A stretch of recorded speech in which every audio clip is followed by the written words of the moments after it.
punya kekuasaan, maka dia mulai memperpanjang lidahnya untuk menjilat Jokowi kan.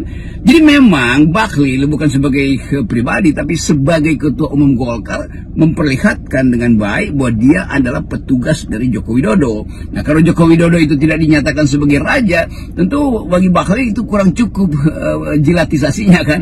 Jadi sebagai ketua Golkar akhirnya Bahlil merendahkan sendiri kapasitas dia itu, karena dia dari awal didesain untuk memimpin Golkar berdasarkan perintah sang Raja Jawa kan. Jadi kebengisan Raja Jawa itu betul-betul suatu sensasi baru yang diingat oleh rakyat Indonesia tuh. Nah, inilah yang disebut selalu sebagai tadi saya sebut di awal itu kecelakaan sejarah yang membahagiakan rakyat. Jadi tidak perlu lagi tutup-tutupi bahwa semua analis politik akan menganggap bahwa selama periode 10 tahun ini Jokowi bukan presiden tapi adalah raja. Raja yang baik bukan, raja yang bengis, karena digambarkan oleh Bahlil sendiri bahwa sang raja itu bisa tiba-tiba keluar dengan seringainya. Oke Bung Rocky, saya tergoda nih untuk mengajukan pertanyaan kepada Anda. Apa sih yang Anda ingin sampaikan kepada Bahlil? Karena kan sebelumnya ini Anda juga pernah menyampaikan kepada Erlangga bahwa dia akan diamputasi, dan benar sekarang dia diamputasi dan harus mundur sebagai ketua umum Golkar.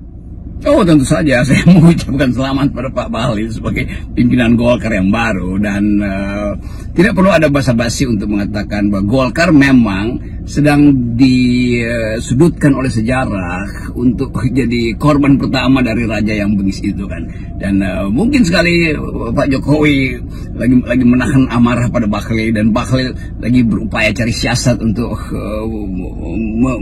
melembutkan keadaan, karena publik di dunia maya itu sudah sangat jelas mengerti bahwa yang dimaksud oleh Bahlil adalah Indonesia dipimpin oleh seorang raja. Jadi udah sambil kita mengucapkan salam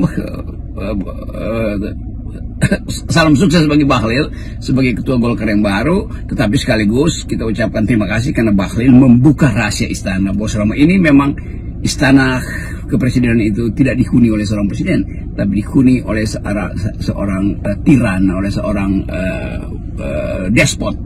Jadi despotisme itu bahkan melampaui nepotisme. Despotisme adalah pemerintahan berdasarkan kebengisan pemimpin, itu artinya tuh. Nah, semoga Bahlil juga bisa Google apa yang disebut sebagai despotisme itu. Dan kita mengerti hari-hari ini demonstrasi itu akhirnya harus diarahkan pada seseorang yang memang punya watak bengis, yaitu Joko Widodo. Sekali lagi, ini adalah rahasia yang dibuka oleh Bahlil, yang hanya bisa diduga secara metafisik atau secara teoritis oleh kalangan pengamat, tapi secara berantan, secara terbuka, secara total, secara absolut dirumuskan dengan bagus oleh Bahlil bahwa presiden adalah seorang raja yang bengis.